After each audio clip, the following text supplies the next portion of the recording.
کہ یہ اپنے حکمرانوں کے خلاف جدوجہد کرنے والے لوگ ہیں. یہ رسول اللہ سے یہ بات منسوب ہے. قوموں کی خصوصیات ہیں, مزاج ہیں الگ الگ. قوموں کو ایک دوسرے کے ساتھ زندہ رہنا ہوتا ہے. بالکل. جس طرح گھر میں لوگ ایک دوسرے کو ٹالریٹ کرتے ہیں, اسی طرح دنیا میں ہو سکتا ہے. 1400 سال سے زندہ ہیں, زندہ ہیں نہیں, اور نہ یہ عرب نہ عرب ایران کو ختم کر سکتے ہیں, نہ ایران عرب کو ختم کر سکتے ہیں. کوئی آپشن ہی نہیں گفتگو کرنے کے سوا. اور اس میں اب یہ ہے کہ جیسے دو بھائی ہو نا, تو ان کے درمیان مصالحت کرانے کی کوشش کرنی چاہیے. اچھا, اس مصالحت کی کوشش کے حوالے سے بھی ہم بات کریں گے. ایک بریک لے لیتے ہیں یہاں پہ ناظرین, اور بریک کے بعد بھی ہم ڈسکشن کا سلسلہ جاری رکھیں گے.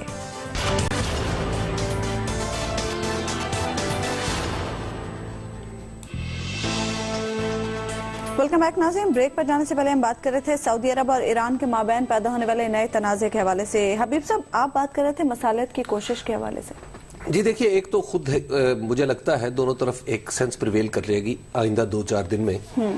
اس کے ساتھ ساتھ پاکستان کو بھی میرا خیال ہے کہ تھوڑی سی کوشش کرنی چاہیے دونوں طرف. یہ دونوں ہمارے پاکستان کیا کوشش پاکستان یہ کوشش کرے کہ ایک ہمارا پڑوسی ہے اور ایک کے ساتھ ہمارے تعلقات بہت گہرے ہیں. ہم دونوں بیسیکلی یہ دونوں ہی ہمارے بڑے بھائی ہیں, ایران بھی اور سعودی عرب بھی.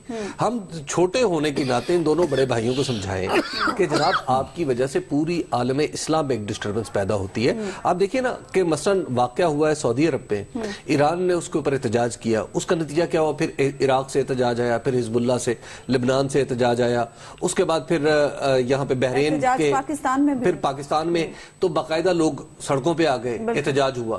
تو لہٰذا جب ایک اس طرح کا واقعہ ہوا ہے تو اس پہ اگر ایران یا سعودی عرب دونوں اگر میرا خیال ہے کہ ان واقعات پہ ہونے والے اپنے اپنے رد عمل کو کنٹرول کریں تو معاملات ٹھیک ہو سکتے ہیں. صرف پاکستان اور ترکی کر سکتے ہیں, اور فار ایسٹ کے مسلمان ملکوں کو اس میں شامل کرنا چاہیے, اس لیے کہ ہم اس تنازع کا حصہ نہیں ہیں.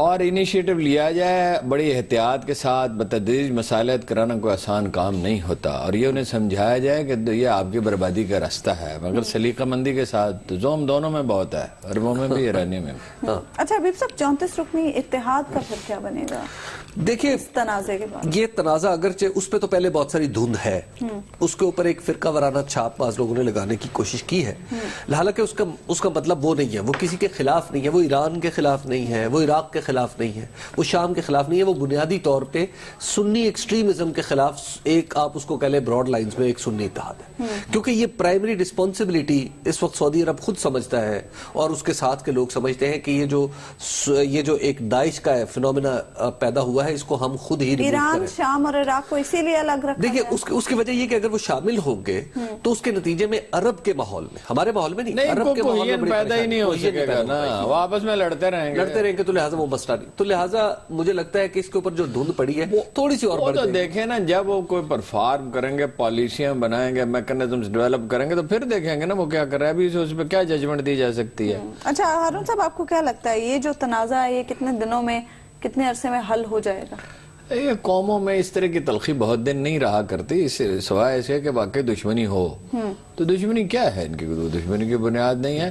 اب آپ تنازعات اگر گننا شروع کریں تو آپ کو حیرت ہوگی کہ کوئی بڑے سیریس تنازعات نہیں ہیں, لیکن وہ فرقہ واریت کا رنگ جب غالب آ جاتا ہے, ادھر بھی مذہبی لوگ ہیں, ادھر بھی مذہبی لوگ ہیں, ادھر تو حکومتی مولویوں کی ہے نا, تو ان میں بڑی ریجیڈیٹی ہوتی ہے. اس لیے مسلمانوں کی تاریخ میں کبھی علماء کو حکومت نہیں دی گئی ہے. اور مذہبی طبقہ تو پیدا ہی تب ہوتا ہے نا جب مذہب نافذ رہتا نہیں ہے. جب مذہب نافذ فی الواقع تھا تو کوئی مذہبی طبقہ نہیں تھا. بزنس مین تھے, ٹریڈرز تھے, اسپیشلسٹ تھے, اہل علم تھے, مگر حکومت تو ایڈمنسٹریشن ہے نا, حکومت علماء کا کام تھوڑی ہے. ٹھیک ہے. اچھا, اس سچویشن میں ایک اور بات بھی ہمیں ذہن میں رکھنی چاہیے. یمن میں جو حوثی باغیوں کے ساتھ وہ جو جنگ بندی والا ایک یک طرفہ سعودیز نے کیا ہوا تھا وہ بھی ختم ہوئی ہے. وہ جنگ بندی بھی ختم ہوئی ہے. اس کے بعد یہ واقعہ پیش آیا ہے تو اس نے رد عمل کو تھوڑا آپ یوں کہیے کہ اس کا میگنیچیوڈ بڑھا دیا. تو یہ بھی ایک معاملہ ہے. اس میں ایک چیز میں ایرانی قصوروار ہے, اور وہ یہ ہے کہ وہ انقلاب کا بخار جو ہوتا ہے نا, جس کسی کو بھی, روسیوں کو بھی تھا, چینیوں کے بھی ایک زمانے میں تھا. وہ زمانہ لوگ بھول گئے ہوں گے کہ وہ کس طرح وہ انقلابی پرچے نکالتے تھے اور ملک کی دولت برباد کرتے تھے. $180 فی گز چین کی آمدن تھی, اب غالباً $3000 ہے. اور حالت یہ تھی کہ سارا پیسہ پبلسٹی پہ جاتا تھا, بے پناہ بہت اعلیٰ رسالے. اچھا, روسی جو ہیں وہ کتاب میں $5 کی کتاب ملتی تھی جس کی کاسٹ اس وقت بھی $100 سے کم نہیں ہوگی, اور وہ اپنا لٹریچر چھاپتے تھے اور یہاں وہ اپنے لوگوں کو کئی طرح سے oblige کرتے تھے. وہ سب انقلاب ختم ہو جاتا ہے بھائی. چینیوں کو ہوش آ گئی, روسیوں کو بھی ہوش آ گئی, جان چھڑا لی کمیونزم سے, انہوں نے کچھ تھوڑے سے پاگل رہ گئے ہیں کہیں کہیں. اور یہی ان کا حال ہے ایرانیوں کا. انقلاب کیا بھائی, ہر ملک کی اپنی صورتحال ہے, اس کے مطابق کوئی اسٹریٹجی ڈیولپ ہوگی. اور اگر سرحدوں کی تقدیس نہیں ہوگی تو کوئی بھی نہیں بچے گا. ٹھیک ہے, اگلے موضوع کی جانب بڑھتے ہیں. سی پیک پر سیاسی جماعتوں کا تحفظات جو ہیں وہ بڑھتے ہی جا رہے ہیں. ہارون صاحب, کل ہم بات کر رہے تھے پرویز خٹک صاحب کے حوالے سے, ان کو جو سی پیک پر تحفظات ہیں, اور اب مولانا فضل الرحمان صاحب بھی میدان میں آ گئے ہیں. دیکھیے گزارش یہ ہے کہ اگر حل اس کا نکالنا چاہیں تو آسان بھی بہت ہے. میں مشاہد صاحب کی رائے کو بڑی اہمیت دیتا ہوں. مشاہد صاحب کہتے ہیں, مشاہد حسین سید, وہ یہ کہتے ہیں کہ ریزالو ہو گئے ایشوز. یہ باقی لوگ جو ہیں نا جی, یہ پارٹی باز ہے, مشاہد حسین پارٹی باز نہیں ہے. اب اگر ریزالو ہو گئے ہیں تو جو متعلقہ آدمی ہیں احسن اقبال, ان کا یہ کام ہے کہ وہ لوگوں کو ساتھ لے کے بیٹھیں, تفصیلات بتائیں. ویسٹرن روٹ پہ کام تو شروع ہو گیا. بالکل. اس کے بعد آپ کیا اعتراض باقی ہے؟ وہ کہتے ہیں جی پورا پیکج ہونے چاہیے, مطلب خٹک صاحب کہتے ہیں یس. مگر یہ تو صوبائی اور مرکزی حکومت مل کے بیٹھے گی تو طے ہوگا نا. اور بلوچستان کے چیف منسٹر بھی بیٹھے ہیں اور ساتھ اپوزیشن کے لوگ صاحب جا رہے ہیں 6 جنوری کو ملاقات کرنے. نہیں جا رہے ہیں. حسن صاحب نے کہا تھا کہ اگر یہ ویسٹرن روٹ نہیں ہوگا تو میں ریزائن کر دوں گا. ایک طرف تو وہ اتنی کلیئرٹی ہے, دوسری طرف یہ روز نئے ایشوز کیوں پیدا ہوتے ہیں؟ مجھے لگتا ہے یہ بدگمانیاں زیادہ لگتا ہے, اور کچھ شکایات جائز بھی ہوں گی obviously, کہ یہ ڈیرہ اسماعیل خان والا جو روٹ ہے اس پہ کام نہیں ہو رہا. ابھی تک بالکل ایک اینٹ پہ نہیں رکھی گئی. تو یہ بیٹھ کے طے کریں نا آپس میں. یہ اسحاق ڈار صاحب کے لیے ٹی وی پہ آنے کے لیے بڑا وقت ہے, اس کام کے لیے ان کے پاس وقت نہیں ہے. وہ چیف منسٹر کو, اس کو بھی بلائیں, اور بلوچستان والے کو بھی بلائیں, اور سندھ کا کوئی ایشو, سندھ کا تو ویسے کوئی ایشو نہیں ہے بظاہر تو روٹ کا مسئلہ ہے نا. اور بالکل اس کا بریک اپ بتائیں. دیکھیں ایگریمنٹ میں 2 چیزیں اہم ہوتی ہیں. نیک نیتی, 2 آدمیوں کے درمیان ایگریمنٹ ہو, 2 صوبوں میں ہو, 2 قوموں میں ہو, 2 کمپنیوں میں ہو. ایک سنسیریٹی چاہیے, دوسری ڈیٹیلز ورک آؤٹ کرنی پڑتی ہیں کہ یہ ملے گا پختونخوا کو, یہ ملے گا بلوچستان کو, یہ روٹ ہوگا, یہاں انڈسٹریل اسٹیٹس بنیں گی. تو یہ احسن اقبال صاحب کا کام ہے نا, یہ وزیر اعظم کا کام ہی نہیں ہے. وزیر اعظم کا کام تو ایک پالیسی طے کرنا نا, کیبنٹ میں طے کریں جو طریقہ ہوتا ہے.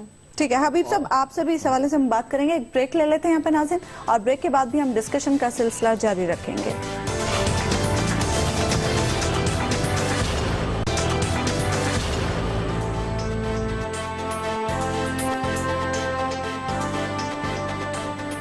ویلکم بیک ناظرین. بریک پہ جانے سے پہلے ہم بات کر رہے تھے سی پیک پر سیاسی جماعتوں کے تحفظات کے حوالے سے. حبیب صاحب, پرویز خٹک صاحب کے تحفظات بہت شدید ہیں. مولانا فضل الرحمان صاحب نے بھی تحفظات کا اظہار کیا, لیکن لہجہ ان کا نرم تھا. دونوں میں فرق کیا ہے؟ حکومت میں ہیں. ارے بھائی وہ حکومت میں ہیں, دوسرا وہ لہجہ نرم ہی رکھتے ہیں. اپنے فائدے پہ نگاہ رکھتے ہیں, اپنے ٹارگٹ پہ نگاہ رکھتے ہیں, لہجہ نرم رکھتے ہیں. اچھا دیکھیے, اس میں ایک تو یہ وجہ جیسے ہارون صاحب کہہ رہے ہیں کہ ان کا اپنا ایک لہجے کا ایک فرق ہے. دوسری بات ہے کہ مولانا فضل الرحمان کا جو پس منظر ہے وہ قومیت, وہ قوم پرستی والا نہیں ہے جو دوسری طرف ہے. جیسے پرویز خٹک صاحب کا جو پس منظر ہے وہ قوم پرستی والا ہے. اچھا, میں نے کچھ لوگوں سے آج بات کی ہزارہ میں, اور جہاں جہاں سے سی پیک نے گزرنا ہے اس نقشے پہ ذرا غور کیا, وہ اس روٹ پہ جو شہر آتے ہیں. اب دیکھیے وہاں پہ مسئلہ کیا بن رہا ہے. وہاں پہ مسئلہ یہ بن رہا ہے کہ یہ جو سی پیک کا روٹ ہے یہ گلگت سے آئے گا ہزارہ میں, ہزارہ سے یہ داخل ہوگا پنجاب کے بالکل میاں والی کے قریب سے گزرتا ہوا, یہ دوبارہ کے پی کے میں داخل ہو جائے گا اور یہ ٹچ کرے گا ڈیرہ اسماعیل خان کو. ہزارہ سے لے کے ڈیرہ اسماعیل خان تک کوئی پختون علاقہ نہیں ہے اس میں. اب مسئلہ یہ ہے کہ اس پورے کے, اب اسی لیے ان کو اب یاد کریں کہ پرسوں انہوں نے ایک فقرہ کہا تھا پرویز خٹک صاحب نے کہ جناب ہزارہ والے بھی زیادہ خوش نہ ہو. اب ہزارہ والے تو اس بات پہ بہت خوش ہیں. اب مسئلہ یہ جو بنیاد جو پختون قوم پرستی ہے یہ بیونڈ اٹک ہے, اٹک سے پہلے نہیں ہے کیونکہ پختون سارے اس طرف ہے, تو وہاں پہ ہی یہ کام کرتی ہے. تو دراصل یہ وہاں پر کوشش یہ کر رہے ہیں کہ کسی طریقے سے اس کے کچھ فوائد جو ہے وہ دوسرے علاقوں میں بھی جائیں.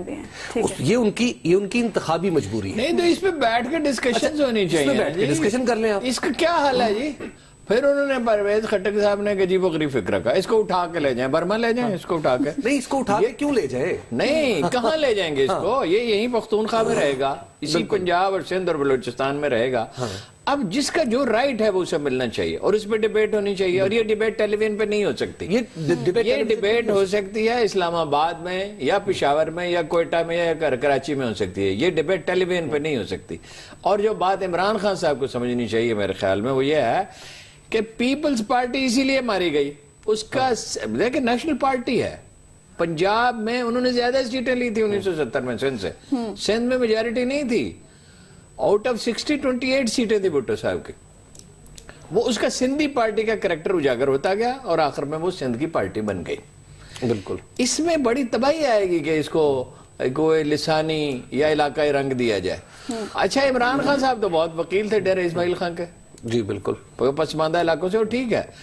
دیکھیے جس کا جو رائٹ ہے وہ اسے ملنا چاہیے اور ہر ایک کا حق ہے اس پہ ڈیبیٹ کرنے کا اپنے مطالبات پیش کرے یہی جمہوریت ہے جمہوریت اور کیا ہوتی ہے حکومت کو کیا کرنا چاہیے حکومت کو ان سب کو بلا کے بٹھانا چاہیے بات کرنی چاہیے اور یہ ایک آدھ دن کے آل پارٹیز کانفرنس کے ایشوز نہیں ہوتے کہ تقریریں ہو گئی ایک ریزولوشن ہو گیا یہ بڑی میں معافی چاہتا ہوں سطحی اور احمقانہ اپروچ ہے یہ احسن اقبال صاحب جائیں پشاور اور اگر کوئی کوئٹہ والوں کا مسئلہ میرا خیال اب تو نہیں رہا اور جہاں جہاں ضرورت ہے جائیں اور ایک پراپر رپورٹ بنا کے پیش کریں وزیر اعظم کو اور کیبنٹ میں اس پہ ڈسکشن ہو جو طریقہ ہے اب مصیبت یہ ہے کہ اسحاق ڈار صاحب اور وزیر اعظم صاحب بیٹھ جائیں گے اور بیچارے احسن کو بھی نہیں پوچھیں گے حالانکہ یہ اس کا کام ہے he can do it he has the capacity route change ہو سکتا ہے روٹ پر نہیں روٹ چینج کرنے کی تو ضرورت ہی نہیں ہے روٹ تو طے ہو چکا ہے اب تو الائنمنٹس ہو چکی اب وہ تو مکمل ہو چکے اب مسئلہ یہ ہے کہ وہ مطلب وہ کہتے ہیں کہ جی آپٹکس ہونی چاہیے فلاں ہونا چاہیے فلاں ہونا چاہیے فلاں ہونا چاہیے ٹریکس ہونے چاہیے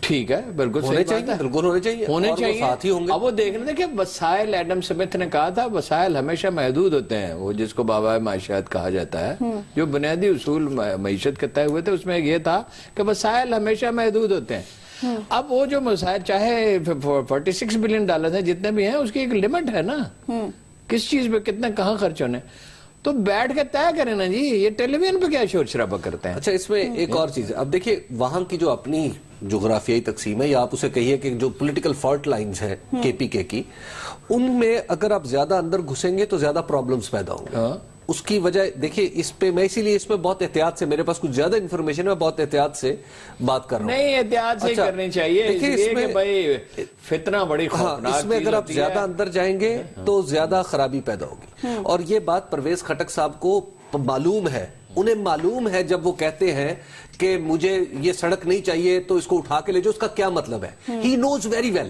اینڈ جو لوگ کے پی کے کی پالیٹکس کو سمجھتے ہیں وہ بھی جانتے ہیں کہ وہ کیا کہہ رہے ہیں اس لیے پرویز خٹک صاحب جو ہیں یا مولانا فضل الرحمان فار دیٹ میٹر اور آئندہ چند دنوں میں میری معلومات کے مطابق جو قومی وطن پارٹی والے ہیں وہ بھی آواز میں لائیں گے اور اے این پی بھی کہیں دھیمے سروں میں وہ بھی آئے گی لیکن بات یہ ہے اے این پی ابھی تو ساتھ کھڑی ہوئی ہے حکومت کے ابھی تو سی پیک کے ساتھ حبیب صاحب اسی وجہ سے کالا باغ ڈیم نہیں بن سکا کالا باغ ڈیم میں کسی کا کوئی نقصان نہیں ہے جب یہ صوبائیت ہو گئی سندھ کا کیا نقصان تھا جی کالا باغ ڈیم میں جو کہ ان کو مطالبے تھے وہ پورے کیے جاتے اور پختونخوا کا کیا نقصان تھا جو بھی ان کے جائز مطالبے تھے وہ مانے جاتے وہ پانی سمندر میں پھینک رہے ہیں اور آپ کی زمینوں پہ استعمال نہیں ہو رہا اور یہ ڈیرہ اسماعیل خان والے رل گئے بیچارے جن کی زمینیں آباد ہو سکتی تھیں جب ہارون صاحب یہ ہزارہ صوبے کی تحریک چل رہی تھی تو اس وقت جو ہزارہ تحریک کے جو چند بڑے نام تھے ان میں سے ایک صاحب نے مجھے کہا خود میں ان کے گھر گیا ہری پور میں تو آپ کو اندازہ ہوگا کہ میں کس کی بات کر رہا ہوں تو میں ان کے گھر گیا تو انہوں نے مجھے کہا کہ جناب آپ دیکھیں یہ جو ہماری بجلی تو ہمارے پاس ہے یہ تو ہزارہ والوں کے پاس ہے اچھا میں نے کہا حضور یہ آپ جو بات کر رہے ہیں یہ تو بڑی ڈینجرس بات ہے تو انہوں نے اس کے آگے مزید کچھ اب چونکہ وہ بڑے آدمی ہیں وہ بات ایک پرائیویٹلی ہوئی تھی میں اس بات کی ڈیٹیل میں نہیں جانا چاہتا انہوں نے جو کچھ مجھے بتایا اور جو کچھ صورتحال بتائی اصل بات ہے کہ پھر اس طرح کے لوگ پھر فائدہ اٹھائیں گے جب پرویز خٹک صاحب یہ بات کریں گے تو جس طرح کے لوگوں سے گیم ان کے ہاتھ سے نکل جائے گی تو لہٰذا اس کو اور مولانا فضل الرحمان کو بھی محتاط رہنا چاہیے اور وہ آج محتاط تھے نہیں فضل الرحمان تو ان معاملات میں محتاط ہی رہتے ہیں ان سے اور جو مرضی آپ کو اعتراضات ہوں مگر وہ بڑی مناسب معقول لہجے میں اپنا مطالبہ پیش کرتے ہیں. وہ صحیح غلط ہونا دوسری. اور ہاں ڈیٹیلز میں مسئلے رہیں گے, آپ پتہ کرتے رہے, انہیں چیک کرتے رہے, اٹھیں گے انہیں حل کرتے رہے. ڈیٹیلز ورک آؤٹ کرنی چاہیے جی, جتنی میکسیمم ہو سکتی ہوں. تو اب ویسٹرن روٹ پر جو کام ہو رہا ہے تو انہیں چاہیے کہ ڈی آئی خان سے بھی کام دیکھیے ویسٹرن روٹ پہ کام, اچھا وہ جو بلوچستان میں جو کام ہو رہا ہے, جو بلوچستان میں کام ہو رہا ہے, آخر وہ کس روٹ کا, ویسٹرن روٹ کا ہے نا. جب تک, اور جو سڑکیں ہیں جو یوب کی اور قلعہ سیف اللہ کے درمیان بن رہی ہے اور ساری جو نیٹ ورک بن رہا ہے, وہ تو بن ہی اس طرح, جب تک یہ نہیں بنے گا وہ تو بالکل فضول ہوگا. اس نیٹ ورک سے تو آپ فائدہ نہیں اٹھا سکیں گے. تو لہٰذا بات یہ ہے کہ کہیں نہ کہیں سے, دیکھیے جب آپ بدگمان ہو کے سوچیں گے نا, پھر آپ کو ہر چیز میں کچھ نہ کچھ خرابی نظر آئے گی. مطلب کمیونیکیشن کی کمی ہے جی, لیک آف کمیونیکیشن ہے, وہ کمی پوری کرنی چاہیے. اور یہ احسن اقبال کی ذمہ داری ہے کہ وہ یہ کام کریں. وزیر اعظم کو انہیں دینی چاہیے, مینڈیٹ دینا چاہیے کہ وہ جائیں, جا کے کام کریں. وہاں اسلام آباد میں بیٹھے وہ جو کام کر رہے ہیں, خواہ وہ کتنا ہی اہم ہے, یہ اس سے زیادہ اہم ہے. ہاں تو پھر اس میں پھر دوسری بات ہے کہ عمران خان صاحب ہیں, تھوڑا سا وہ بھی ایکٹیو ہوں. میرا خیال ہے کہ ان کے وزیر اعلیٰ جو ہیں انہوں نے اپنے مینڈیٹ سے زیادہ بات کی ہے. یہ بات خود عمران خان صاحب نے جو مینڈیٹ, یہ مجھے معلوم ہے کہ انہوں نے صوبائی حکومت کو کہا کہ آپ جس حد تک جائیں گے سی پیک سے زیادہ فائدہ مند بنانے کے لیے صوبے کے لیے, میں آپ کے ساتھ ہوں گا. لیکن مجھے لگتا ہے کہ پرویز خٹک صاحب نے وہ اس مینڈیٹ سے تجاوز کر دیا ہے جو عمران خان صاحب نے. ویسے یہ ایک الگ موضوع ہے. اگر آپ لوگوں کا کسی کا خیال یہ ہے نا کہ عمران خان کی چلتی ہے, تو یہ صحیح نہیں ہے. وہ پرویز خٹک صاحب کے اپنے منصوبے ہوتے ہیں, اپنی ترجیحات ہوتی ہیں. اچھا جناب والا, وہ کبھی تفصیل آپ سے عرض کروں گا. ٹھیک ہے, ایک بریک لے لیتے ہیں یہاں پہ ناظرین, اور بریک کے بعد بھی ہم ڈسکشن کا سلسلہ جاری رکھیں گے.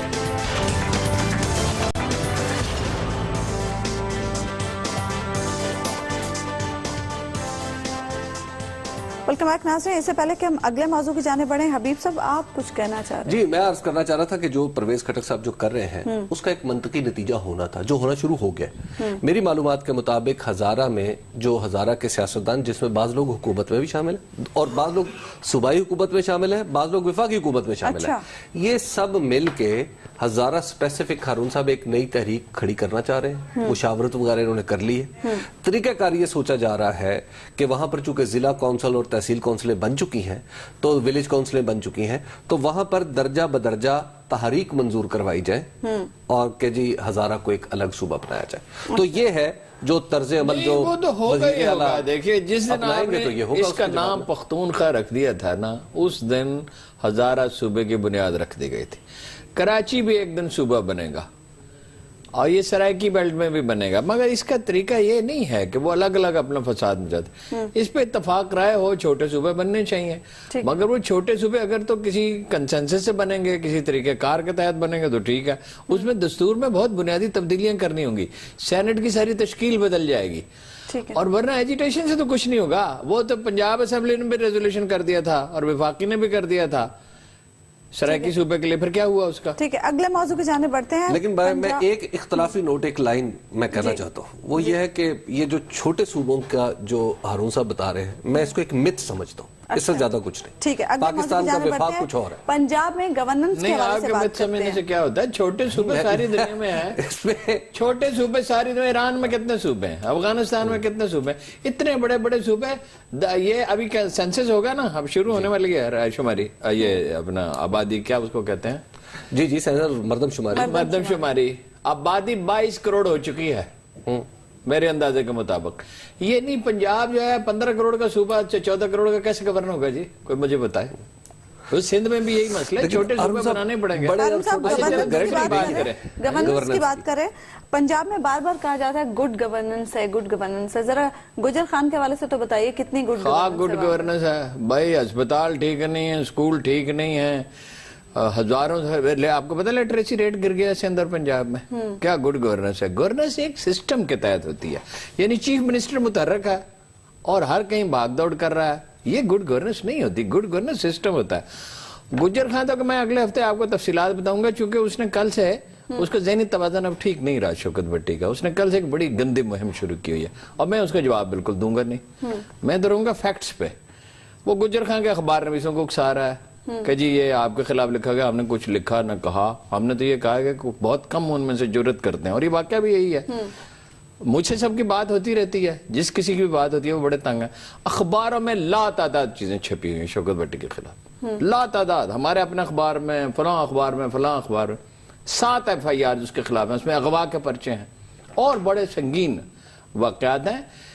میرا خیال تھا کہ چیف منسٹر صاحب اس کا نوٹس لیں گے, میرا خیال ہے وہ اس کا لطف اٹھا رہے ہیں, وہ بھی چودھری نثار علی خان بھی, دوسرے لوگ بھی, کہ بھائی اس کی رسوائی ہوتی ہے تو کیا ہے, اور اگر اخبار نویس کو گالیاں پڑ رہی ہیں تو کیا ہے. یہ کوئی پازیٹیو طریقہ کار نہیں, لیکن میں تو خیر ایسے بہت بھگت چکا ہوں, MQM کو بھگت چکا ہوں, اسلامی جمعیت طلبہ کو بھگت چکا ہوں, نون لیگ کو بھی بھگت چکا ہوں. اس سے کبھی کوئی اخبار نویس پریشانی ہوتا ہے اگر وہ صحیح بات کرے. اگر تو میں غلط بات کروں گا ظاہر ہے میرے لیے مسائل پیدا ہوں گے. تو میں تو اس کو اگلے ہفتے پہ اٹھا رکھتا ہوں سارے فیکٹس جمع کر کے, اور obviously اس کا بھی حق ہے کہ اس کا نقطہ نظر بھی دیا جائے جو اس کے حق میں بات کرنا چاہتے ہیں. لیکن وہ لوگوں کے مکان گرانے کی دھمکیاں دے رہا ہے, گرفتاریوں کی دھمکیاں دے رہا ہے, یہ کہہ رہا ہے کہ میں تباہ کر دوں گا. کون کس کو تباہ کر سکتا ہے؟ تو اگلے ہفتے میں تفصیل سے اس پہ بات کروں گا. ٹھیک ہے حبیب صاحب آپ بتائیں. جی, میں گورننس کا ایک ایسا ایک بڑا, چونکہ ایڈمنسٹریشن آف جسٹس جو ہے گورننس کا بڑا اہم حصہ ہے. میں آپ کو پنجاب کا ایک واقعہ, اور واقعہ میں صرف شہر کا نام بتا دیتا ہوں. ڈسٹرکٹ ہے اکاڑا. اس اکاڑا کی ایک تحصیل میں ہارون صاحب ایڈیشنل سیشن جج صاحب کے سامنے ایک مقدمہ قتل پیش ہوا. مقدمہ قتل آیا تو وکلاء نے ظاہر ہے جس طرح پھر کرتے ہیں, اس کی جو ملزم صاحب تھے ان کی ضمانت بھی ہو گئی. اب ضمانت ہو گئی ملزم کی, چلے یہ ان کا حق تھا, استحقاق تھا, ہو گیا. اب بات یہ ہے کہ جج صاحب نے کہا کہ جی مقدمہ چلا لیتے ہیں, پھر اس کو ذرا اس کو سپیڈ اپ کرتے ہیں. انہوں نے کہا جی نہیں سپیڈ اپ نہیں کرنا, اس کو اپنے روٹین میں چلنے. تو انہوں نے کہا چلے جی روٹین میں چلاتے ہیں. اب ہوا یہ کہ اس مقدمے میں ہارون صاحب ڈیفنس کے وکیل کو 37 تاریخوں پہ بلایا گیا اور انہوں نے جرا کرنے سے انکار کر دیا. 37 تاریخوں پہ بلایا گیا اور انہوں نے ملزمان سے جرا کرنے سے انکار کر دیا, کیونکہ مقدمہ اس کی وجہ تھی کہ ان کا ڈیفنس جو جس کا وہ ڈیفنس کر رہے ہیں اس کے بارے میں ان کا خیال یہ کہ یہ ماخوذ ہو جائے گا کیونکہ گواہیاں اتنی سٹرونگ تھی. اچھا, اب اس کا نتیجہ پھر یہ نکلا کہ جج صاحب نے کہا کہ جناب میں نے تو ایڈمنسٹر کرنا ہے جسٹس. ایڈیشنل سیشن جج صاحب تھے. جب انہوں نے تھوڑا سا اصرار کیا تو پراسرار طور پہ وکلاء ان کے خلاف اکٹھے ہو گئے اور انہوں نے پھر احتجاج کیا.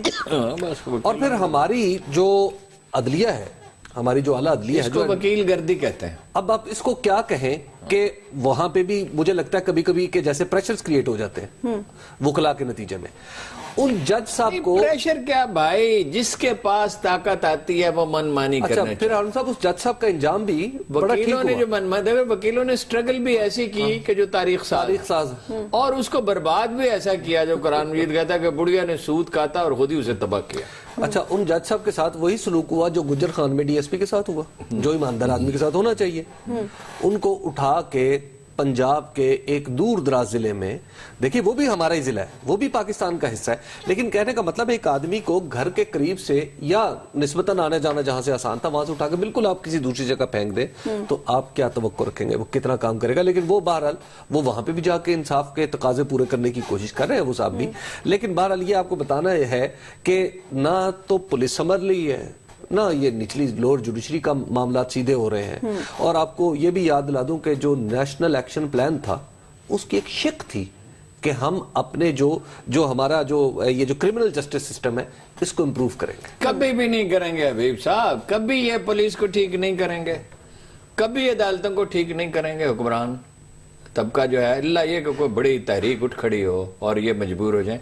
اس لیے کہ اگر یہ مسائل حل ہو جاتے ہیں, اگر عدالتیں ٹھیک کام کرتی ہیں, پولیس ٹھیک ہے, ڈی پولیٹیسائز ہوتی ہے. گجر خان کا ایشو کیا ہے, پولیس ڈی پولیٹیسائز اگر ہو اور اب آئی جی روتا ہے کہ میں ایک پینل بھیجتا ہوں وہ نہیں کرتے, دوسرا بھیجتا ہوں وہ نہیں کرتے, یعنی اوپر کی سطح پہ بھی. ٹھیک ہے, چیف منسٹر کی مرضی ہے جس کو لگایا. چیف منسٹر کس سے پوچھے گا, MP سے, MNA سے بعض صورتوں میں. ٹھیک ہے, دیکھیے وہ اسی سے ساری خرابی پیدا ہوتی ہے. لیکن اگلے ہفتے کریں گے بات. ٹھیک ہے, پروگرام کا وقت ناظرین ختم ہو. آپ سے ملاقات ہوگی انشاءاللہ اگلے ہفتے اللہ نے کے بعد.